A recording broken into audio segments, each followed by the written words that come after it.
As యూజువల్గా 2 మాసాలకో 3 మాసాలకో ఒకసారి రావటం, తాడేపల్లి ప్యాలెస్లో ప్రెస్ మీట్ పెట్టడం ఆనవాయితీగా జరుగుతుంది. నిన్న కూడా గొడ్డల పార్టీ అధ్యక్షుడు పాత్రికేయుల సమావేశాన్ని పెట్టారు. దాదాపుగా 2 గంటల 35 నిమిషాలు పెట్టాడు.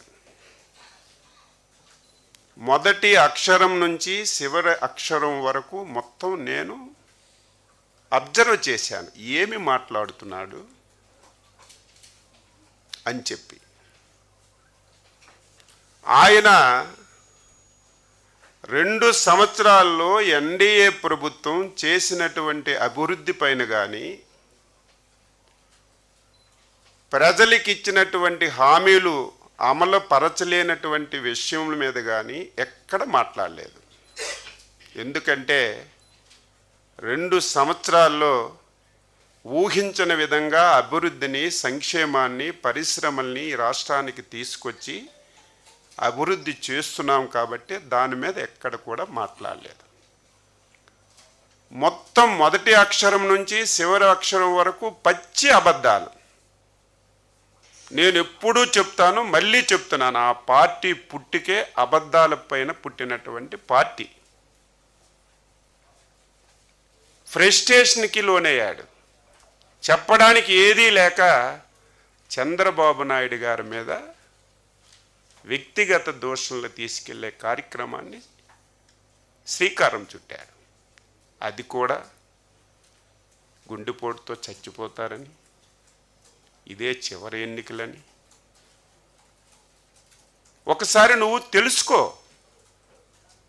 చంద్రబాబు నాయుడు గారు 76 సంవత్సరాల ఏజ్లో 26 సంవత్సరాల కుర్రవాడిలాగా పనిచేసి ఈ రాష్ట్రానికి, ఒక దేశానికి ఒక రోల్ మోడల్గా పనిచేస్తున్నటువంటి వ్యక్తిని కనీసం ఒంగోని కొబ్బరికాయ కొట్టలేనటువంటి నువ్వు అటువంటి విమర్శలు చేస్తుంటే ఆశ్చర్యం కలుగుతుందని చెప్పి తెలియజేస్తున్నా. దీనికి తోడు నేను ఒక బాధితుడిని. నా కుటుంబంలో అందరూ చనిపోయారు. మా తాత చనిపోయాడు, నా తండ్రి చనిపోయాడు, నా బాబాయి చనిపోయాడు. అన్నింటికీ కారణం చంద్రబాబు నాయుడు గారని చెప్పి నిస్సిగ్గుగా మాట్లాడాడు. ఆయన మాట్లాడినటువంటి ప్రతి మాట ఆయన్ని అన్వయించుకొని వాళ్ళు కుటుంబాలు చేసినటువంటి వ్యవహారాలు, ఆయన చేసిన వ్యవహారాలు, ఆయన చేస్తున్న వ్యవహారాలు ఒకసారి గుర్తు చేశాడు. కానీ అది చంద్రబాబు నాయుడు గారే చేస్తున్నట్టుగా బయటికి వ్యక్తపరిచాడు. ఈ సందర్భంలో ఒక వ్యక్తిని నేను గుర్తు తెచ్చుకోవాలి. ప్రముఖ డైరెక్టర్ శంకర్ గారు 30 సంవత్సరాల ముందు అపరిచితుడనే ఒక సినిమాని తీశాడు. మీరందరూ చూసుంటారు. ఎప్పుడైనా ఒకసారి సమాజంలో ఇలాంటి వ్యక్తులు పుడతారని చెప్పి 30 సంవత్సరాల ముందే గ్రహించి సినిమా తీసినటువంటి శంకర్ గారికి ఈ సందర్భంగా నేను అభినందిస్తున్నాను. అపరిచితుడంటే అపరిచితుడు. నిన్న చూస్తే నోట్లో వేలు పెట్టినా కొరకలేనటువంటి అమాయకుడుగా అబద్ధాలన్నీ కూడా వల్లవరిచి చెప్పిన విషయాన్ని నేను గమనించాను. రాజారెడ్డి గారిని చంపేశారట. ఎందుకు చంపారో, ఏ విధంగా చంపారో నాకంటే మీ అందరికీ ఎక్కువగా తెలుసు. నిన్న జగన్మోహన్ రెడ్డి ప్రెస్ మీట్ ఒక అందుకు మంచిదే. ఎందుకు మంచిది అంటున్నానంటే, ప్రతి 5-10 సంవత్సరాలకి కొత్త జనరేషన్ వస్తుంది, యువకులందరూ కూడా వస్తున్నారు. కొంతమందికే జగన్మోహన్ రెడ్డి యొక్క క్రూరత్వం తెలుసు, రాజశేఖర్ రెడ్డి చేసిన అరాచకాలు తెలుసు, వాళ్ళ తాత చేసినటువంటి దమనకాండ చాలామందికి తెలియదు.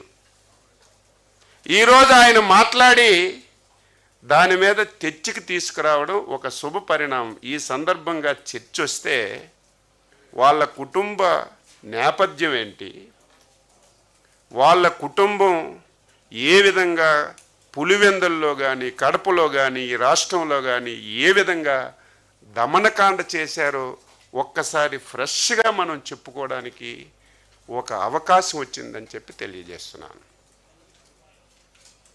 రాజారెడ్డిని చంపేశారు, చంపిన వాళ్ళని నేనేమీ చేయలేదు,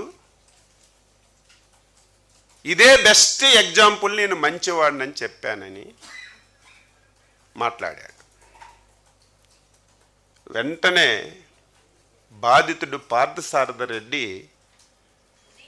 ఒక సమావేశం పెట్టాడు. జగన్మోహన్ రెడ్డి గారు,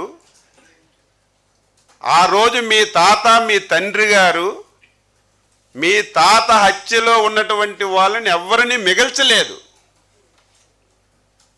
అందరినీ వేసేశారు, ఆస్తులు ధ్వంసం చేశారు, బుల్డోజర్లు పెట్టి ఇళ్ళన్నీ కూడా కూల్చేశారు. మిగిలింది ఒక పార్థసారథి రెడ్డి, అది కూడా కర్ర పెట్టుకొని ఊత పెట్టుకొని నడుస్తున్నాడు. అది తెలిసి మాట్లాడావా తెలియక మాట్లాడావా నాకు అర్థం కాదు. మొత్తం ఆ రోజు జరిగిన పరిణామాల్లో ఇన్వాల్వ్ అయిన ప్రతి ఒక్కరిని ఆ రోజు నువ్వు హతమార్చిన విషయం ఈ సందర్భంగా గుర్తు చేస్తున్నాను. రెండవది, ఆ రోజు పులివెందలకి తెలుగుదేశం పార్టీ పక్షాన ఉన్నటువంటి వ్యక్తి